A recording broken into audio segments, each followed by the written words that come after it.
trabajar ahora con el plano cartesiano o plano coordenado. ¿Qué es esto?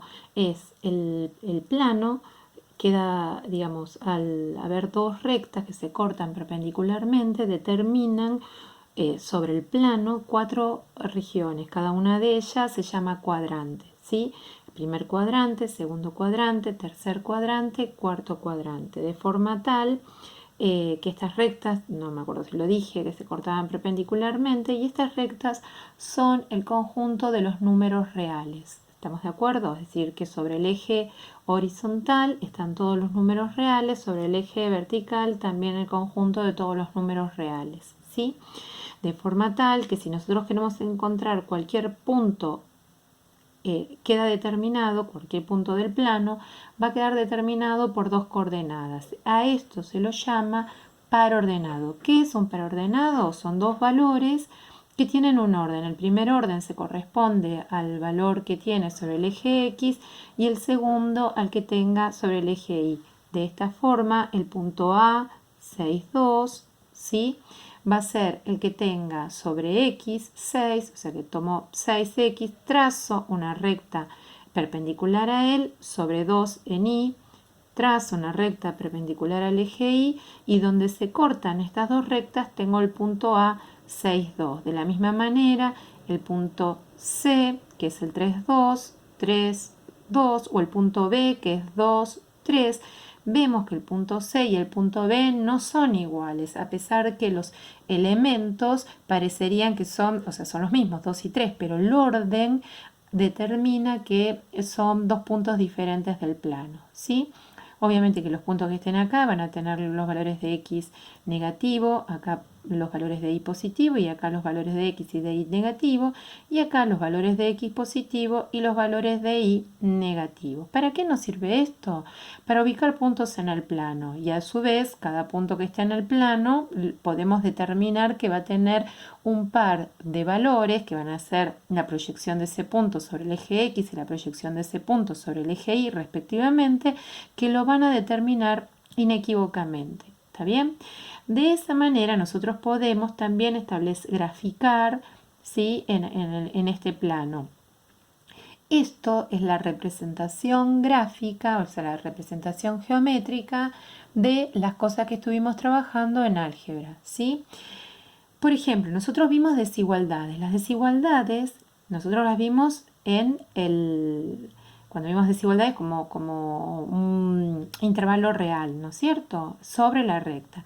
Pero cuando trabajamos en el plano, o sea, cuando ya transferimos al plano, por ejemplo, tenemos x menor o igual a 0. ¿Qué van a hacer? Van a hacer todos los valores, todos los pares ordenados, todos los valores, todos los puntos del plano, tal que x sea menor que 0, menor o igual que 0. ¿Y qué van a hacer? Van a hacer esta región, ¿sí? Que van a ser del eje Y hacia la izquierda, es decir, los valores de x son menores o iguales que 0. ¿De acuerdo? Supónganse que ahora tenemos otro ejemplo, que y es mayor que 1. ¿Qué van a hacer?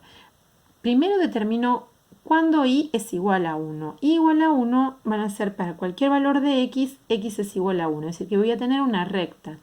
Pero me está diciendo, esto es y igual a 1, la recta que está acá en rosa. Pero me está diciendo para los y mayor que 1. Es decir, que van a ser todos los valores, todos los pares ordenados que estén por encima de esta recta. De acá para arriba. Y si tenemos, por ejemplo, el módulo de x menor o igual que 2, nosotros sabemos cuándo el módulo de x es igual a 2. Cuando x es 2 o menos 2. Es decir, que van a ser todos los puntos del plano para los valores menores que 2 va a ir de acá para acá. Para los valores mayores que menos 2, ¿se acuerdan cómo resolvíamos inecuaciones? Van a ser de menos 2 hacia la derecha. Es decir, que los valores cuyo módulo sea menor que 2, 0, 1, etc., van a ser todos aquellos valores que se encuentran en esta región del plano cartesiano, que están encerrados entre estas dos rectas. Observen lo siguiente, cuando digo mayor o menor, tengo el borde, que es la línea punteada. Cuando digo menor o igual, como en este caso, o mayor o igual, van a ser la línea completa, ¿sí? O sea, el borde pertenece a la región del plano, ¿está? Distancia entre dos puntos del plano. ¿sí? Antes de ir a distancia, vamos a recordar dos conceptos. Uno de los conceptos es el de distancia entre dos puntos. La distancia entre dos puntos de la recta numérica es el módulo de su diferencia. Es decir, si yo quiero la distancia entre B y A o entre A y B, va a ser este segmento que es B menos este segmento que es A, que es lo que me va a dar este segmento que es entre A y B. El módulo, ¿sí?, va a ser la distancia entre A y B. Recuerden que módulo siempre es equivalente a distancia.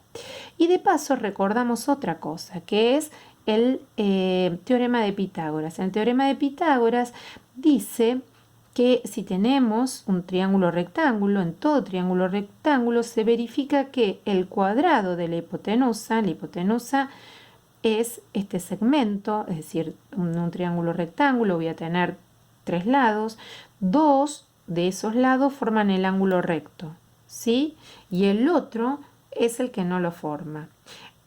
Los lados que forman el ángulo recto se los llama catetos y el otro lado se lo llama hipotenusa, ¿sí? Entonces, en el teorema de Pitágoras me dice que el cuadrado de la hipotenusa es igual a la suma de los cuadrados de los dos catetos. ¿Tá? Recuerdo esto para algunos si no se lo acordaba. ¿Qué es lo que vamos a ver ahora? La distancia, ahora sí, la distancia entre dos puntos del plano. Supónganse que tenemos dos puntos, P y Q. La distancia entre estos dos puntos es este segmento que está acá en rosa. ¿De acuerdo? De forma tal que si yo quisiera encontrar esta distancia, veo que este punto Q va a ser la proyección sobre X de Q, la proyección sobre Y de Q. Este otro punto P tiene también por componentes XP, Y sub P, ¿sí? Y vemos que nos quedó acá, no sé si lo llegan a ver, un triángulo que es rectángulo, ¿sí? Nos quedó determinado un triángulo que es rectángulo. De forma tal, ¿sí?, que por el teorema de Pitágoras nos va a quedar que el cuadrado de la hipotenusa, ¿sí?, es igual a la suma de los cuadrados de los catetos. En este caso, que D al cuadrado es igual a OQ, o sea, este segmento al cuadrado, más este otro segmento que es OP, o PO, al cuadrado. ¿Quién es este segmento? Por distancia entre dos puntos, este segmento que va a ser esto que está acá, y esto es esta distancia, y Q menos esta distancia que es P, y nos va a dar este chiquitito que está acá, ¿sí?, por definición de distancia. Y de la misma forma, este segmento que está acá es la distancia de X de Q menos X de P, es decir, que va a ser el módulo de X de Q menos X de P al cuadrado. ¿Está bien? Despejando este cuadrado nos queda que la distancia entre P y Q es la raíz cuadrada de Y de Q menos Y de P al cuadrado más X de Q menos X de P al cuadrado. Observen que saqué las barras de módulo. ¿Por qué? Porque al estar elevado al cuadrado, cualquier valor que sea me va a dar positivo, ¿sí? Y lo mismo cuando calculamos distancia. Solamente considero el valor positivo porque estoy considerando una distancia, ¿sí? O sea, acá ya cuando aplico raíz en ambos lados, no considero el módulo de esto porque solamente puede ser positiva la distancia. ¿De acuerdo? Por ejemplo, la distancia entre estos dos puntos A, 2, 3 y B menos 1, 2 va a ser la raíz cuadrada de ¿quién? De 2 menos 1 al cuadrado más 3 menos 2 al cuadrado. ¿Sí? O sea, reemplazo por las coordenadas de estos puntos y que me quedó 2 menos 1, 2 más 1 al cuadrado, 3 menos 2, 3 más 2 al cuadrado. 2 más 1, 3 al cuadrado, 3 más 2, 5 al cuadrado. 3 al cuadrado, 9, 5 al cuadrado, 25, de forma tal que la distancia entre estos dos puntos que acá se los grafiqué, ¿sí? El punto A es 2, 3, el punto B es menos 1, 2. ¿Sí? Esta distancia es igual a 9 más 25, que es 34, raíz de 34. ¿De acuerdo? Bien.